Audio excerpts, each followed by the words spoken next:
Hi, my name is Mitchell Rushlow. I'm the architect at Rost Architects in Orange County, Southern California based architecture firm.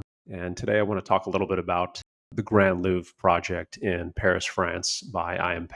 I'll discuss a bit about the history of the Louvre, the design process, design theory and ideas behind the project, materials, construction systems, and then I want to talk about the significance of the project, why I think this building is worth talking about, and why it matters, not only to just architects and designers, but a wider public audience, and why it's culturally significant, what we can learn from this building, things that it's done successfully, and talk a little bit about potential improvements to the project that I think could be made. I do have a very deep appreciation for this project. I think it is a very thoughtful and sensitive approach to the design problem and to the brief that was given to IMP at the time. I visited the project in 2012 and spent several days there walking around the grounds, taking photographs and kind of studying the job and looking at the materials, construction systems, all of that, and then followed up with looking into some books, articles, and reviews on the process, and really got a lot of insight into the building and the thought process, and which really deepened my appreciation for the work. So I'll go into a little bit about the history and start from there. The Louvre is a product of about 5 centuries worth of building campaigns. At its conception, it was a modest plot of earth sitting along the Seine River on the outskirts of Paris, what was then the outskirts of Paris. When the Vikings began to invade the city, thick walls were erected to help prevent these attacks. In 1546, the site was turned into a palace by King Francis I, where he and his court would reside and make home. Nearly every subsequent monarch would perform some degree of work on the Louvre, additions, modifications, whatever it may be. And it remained the royal residence until about 1682, when Louis XIV moved to Versailles. Around the French Revolution in about 1789, portions of the Louvre were converted into a museum. So during the Napoleonic Wars, the French army plundered art and sculptures, paintings worldwide, and they needed a place to bring back and house these gifts that they had collected and display them. On September 26th, 1981, French President Francois Mitterrand announced that the entire Louvre would be made into a museum. So at that time, only a portion of the building was used as a museum. Mitterrand was passionate about architecture, and he wanted to really leave his mark on Paris. James Gardner notes that, quote, no French leader since Napoleon III, more than a century before, had spent as much time and treasure on building massive projects in the capital, end quote. Mitterrand wanted the project to be completed by 1989, which would have been the centennial of the erection of the Eiffel Tower and the bicentennial of the French Revolution. Completing the project by that time would really cement his name in the history of Paris. Mitterrand appointed Emile Bassani to begin preliminary feasibility studies and assemble the project's architectural and engineering team to bring the project to fruition. Many distinguished architects were considered. Those included Richard Meyer, Norman Foster, James Stirling, Jean Nouvel, and IMP, of course. Most of the architects worked primarily in the modern style or contemporary aesthetic. And it was clear that Mitterrand and his advisors wanted a more modern style to the project. They wanted something a little bit different than the kind of classical historic Louvre that flanked the site. This interest in to have a bit more contemporary or modern aesthetic for the new project was highly controversial. Ultimately, 64-year-old architect at the time, Ian Pei, was selected. Before accepting the project, Pei would ask for about 4 months in advance to really sit down, learn the history, and think about the Louvre, the existing structure, the history of the site, the history of the city. He really wanted to gain a deep understanding of what he was working with. This was such a historical site at the center of one of the most important cities in the world. And Pei believed that he needed to gain a very deep understanding of what he was working with. Upon his formal acceptance of the project, he would take that 4-month time period to really contemplate his solution for the project. So I'll talk a little bit about Ian Pei. Pei was notorious for not really having an identifiable style or identifiable brand, like many architects of that time. He was known for trying to be very site specific and project specific, as opposed to kind of injecting his own theoretical agenda onto a job in a city. He really kind of took the approach of doing a thoughtful, thorough site analysis. This approach allowed him to gain a deep understanding of the city and to offer a unique architectural solution that illustrated really the essence of the place or uncovered the essence of the place without imposition of his personal, stylistic, or formal goals and agenda. In the contemporary field of architecture, people are still practicing in this way, but there are a handful of groups, architects, individual practitioners that are not practicing in this way. They're really forceful in their attempt to kind of inject their own personal stylistic agenda onto jobs. And I want to make it clear that this was not Pei's approach. And this sensitive, respectful perspective that Pei took on the project is one of the core tenets on why I believe this project is so successful and impactful when you're visiting the site. So after careful study, he took the 4 months, studied the site, studied the history, cultural context. He would ultimately accept the commission, and the project would be called the Grand Louvre Project. It would be divided into really four main scopes of work. The first being the central reception area pyramid. This is the area that we'll be focusing on the majority of the discussion today. The second was the restoration and refacing of the historical facades of the three wings on the historical Louvre.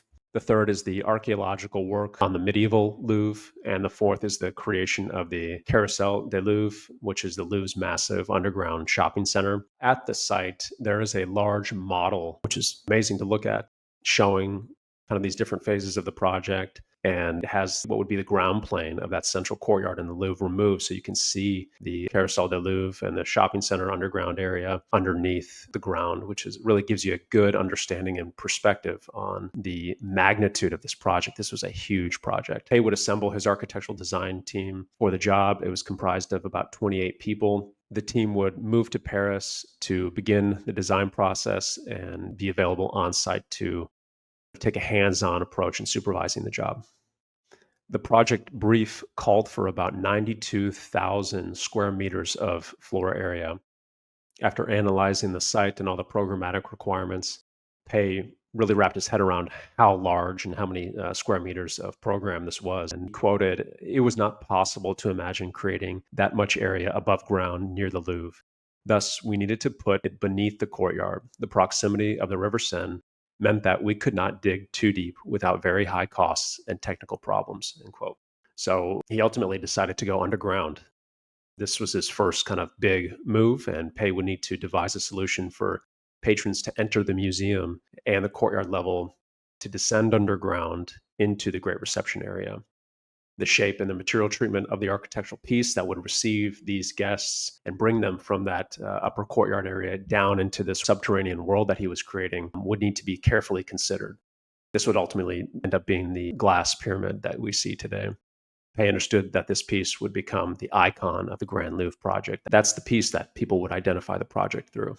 Let's talk a little bit about the glass pyramid. In an interview, Pei and his team said that they experimented with many different shapes and forms for this central piece that would be this transition portal from above ground to this world underneath. They considered cubes, curved hemispheric shapes. However, when they looked closely at the existing historical Louvre silhouette, there was little suggestion of curve, so they decided to go against it. Pei notes that, quote, "I concluded that the pyramid was the only acceptable shape. It was the most appropriate form," end quote.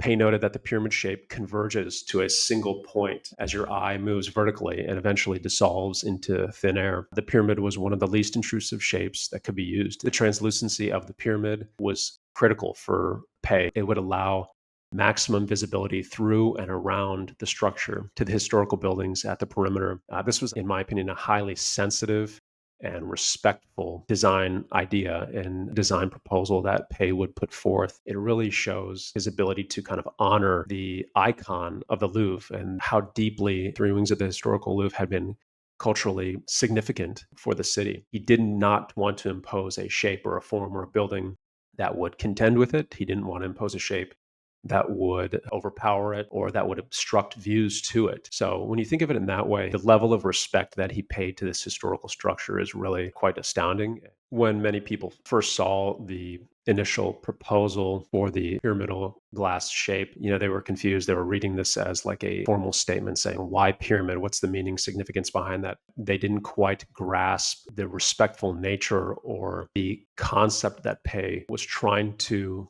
get across, and that he was hoping to inject the least intrusive and most respectful kind of shape and material strategy as possible. But unfortunately, many people didn't read it that way.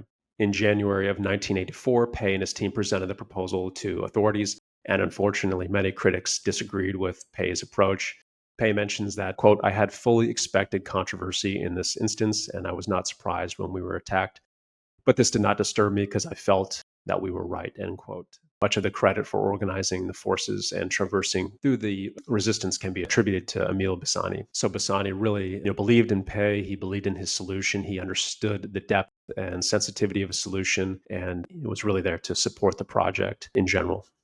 The main criticism that the public and critics alike had towards the project was stylistic conflict between Pei's glass pyramid and the surrounding classical buildings. French architectural classicists were upset at the thought of having a modern glass pyramid on the site, and they were looking at this as, what does this mean? Not really looking at through this lens that Pei was looking through the project at. And it was a matter of communicating Pei's ideas about the shape and the materiality of the pyramid. And once those become clear, there was a bit more of an acceptance of the project. Through the tenacity of Pei, his team, and French Republic President Francois Mitterrand, the project would gain the necessary approvals and be approved to proceed into construction. I'll talk a little bit about the construction process and the material systems of the glass pyramid at the Louvre.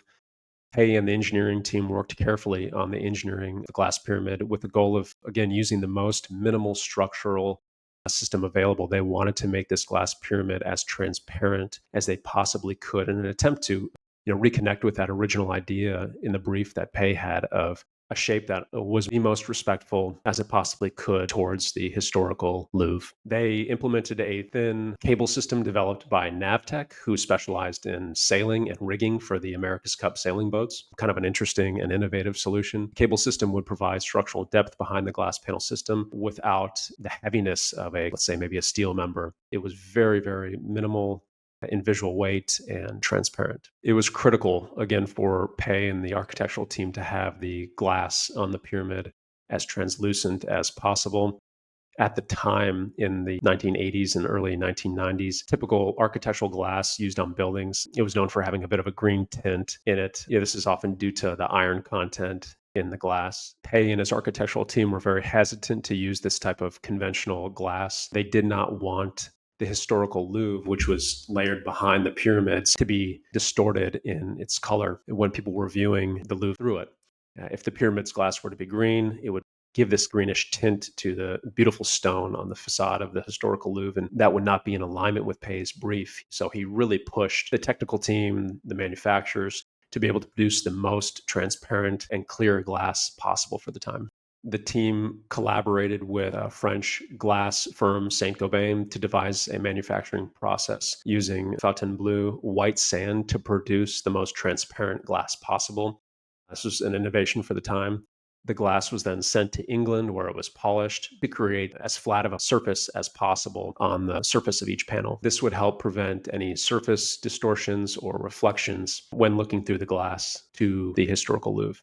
Pei's team's tenacity, attention to detail, and perseverance in executing these seemingly small nuances is really commendable, and I think ultimately a huge component of what makes this project so successful. I'll talk a little bit about the experience that I had at the Louvre. Not only was the architectural idea and concepts that Pei and his team produced thoughtful, sensitive, skillful, the experience, I believe, was also very well thought through. There are many layers of the project that are successful, and the experience, I think, was one of them. So when you're walking in the courtyard, you come upon this transparent pyramid. When you're down inside of the Louvre and you submerge into the underground world, you look up and you have natural light filtering through this massive glass pyramid above. This vast open volume space that can see up through to the sky. You can also get views to the historical Louvre from that lower level. So it's quite amazing. Around the perimeter of the pyramidal aperture in the ground plane, Pei cladded the face of that with a stone used on the facade of the Louvre. So you get this really nice dialogue and harmony between the stone used in that underground world and the historical Louvre facade, which again just really creates a connection and deeper resonance between the two projects and between the two worlds. There are 3 different ways to travel down. Once you get into the glass pyramid, you can use an elevator, a spiral stair, and an escalator. From the primary space, the visitor can go to one of the 3 different wings in the museum. Why is the Louvre successful? Why do I think this is a project worth talking about and discussing? First and foremost, the spaces created by Pei and his team, the experiential process of going through the building is phenomenal. The spaces feel amazing. They're impactful, well scaled, left a lasting impact on me, and I'm sure many other people.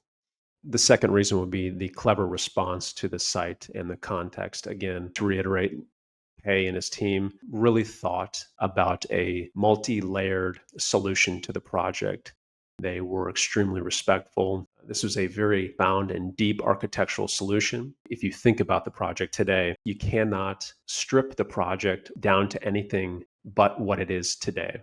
They had this ability to sift through all the frivolous, unnecessary things in a project and really get down to the essence of what needed to be built on site in order to communicate what he was trying to do.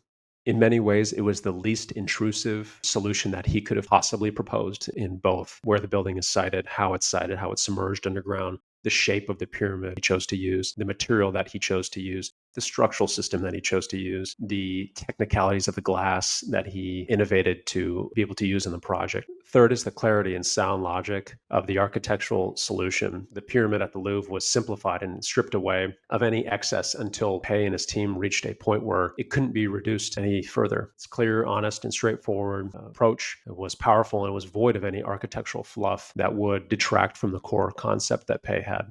This core concept was to honor and respect the cultural icon of the historic Louvre. Fourth is the ability to solve the functional and practical pieces of the project: circulation, rooms, square meter requirements, bathrooms, waterproofing, really simple things like this, systems. A was able to solve all that. This is a fundamental requirement of all projects and something that needs to be addressed as a non negotiable item, and A was able to solve those. With every great architectural project, you look at them in hindsight, there's always things that could be improved or modified. I would have two comments on the Louvre. The first would be in relationship to the courtyard surface treatment of the ground level where the glass pyramid exists. The design team placed and designed these beautiful reflecting ponds so that they would reflect the sky. It would reflect the facades of the historical Louvre, and in many scenarios, reflect the glass pyramid. It creates an incredible effect in the evening, especially when you get the site lighting out and the glass pyramid is lit. It's really this astounding effect. It's beautiful. However, one thing that I think could have been implemented to soften the site a bit, some sort of vegetation, obviously not something very intrusive or deep or tall, but something brings some nature into those spaces and soften it a bit. The second comment really relates to technological capacities of the time when the project was built. At the core of Pei's idea was this desire to make the glass pyramid virtually disappear, be as visibly transparent as possible. My comment would be, could the material systems, structural system, could those have been pushed to greater limit during the project? Could the depth and visual weight of the structural system have been reduced even further? I think at the time it was amazing, but the comment would be, could that have been really pushed farther? Today, in temporary building, innovations in transparency and glass technology have really been developed. You see buildings like the Apple building where they have these massive facades of structural glass. And again, not possible at the time, but could systems like that have been innovated upon to really hit home this idea that Pei had about making this pyramid as visually clear and transparent as possible? This would be an exciting engineering possibility to study. I think that'd be an interesting thought exercise for today, using contemporary materials and technologies to see what could actually be possible in that scenario. Outside of that, it's tough to criticize the project or comment on the project. Like I had mentioned, I have a deep appreciation and respect for this work. I think the experience of it is phenomenal. Visiting it was an incredible experience, and I've learned quite a bit from the job in terms of systems, technology, lighting, effect, materiality, and just a way to approach a site and learning about Pei's thought process on a site and the degree to which he considered these different things, the cultural impact, the emotional impact, the societal impact that this project would have on Paris is really commendable. Let's talk a little bit about the Louvre today. The Louvre is perhaps the most incredible museum in the world. It houses art from almost every age and region. Each year, the attendance at the museum exceeds about 8 million people, with the demands growing in attendance. So over 30 years have passed since the opening of the Grand Louvre renovations done by Pei. So we ask ourselves, what does the next round of improvements, renovations, modifications on the Louvre, which is a continually evolving project over centuries, what do those improvements look like? I think that's a tough act to follow after I Am Pei. Thanks for listening. I'd encourage anybody who has an interest in the Louvre project to go and visit it. There's nothing like actually experiencing it. You can view photographs and the write up that we have on our website, Rost Architects. But ultimately, I'd encourage you to go visit the site and dedicate at least a day or the better part of a day to walk around, soak it in, and really appreciate the history and the environment that was created. Thanks so much for listening.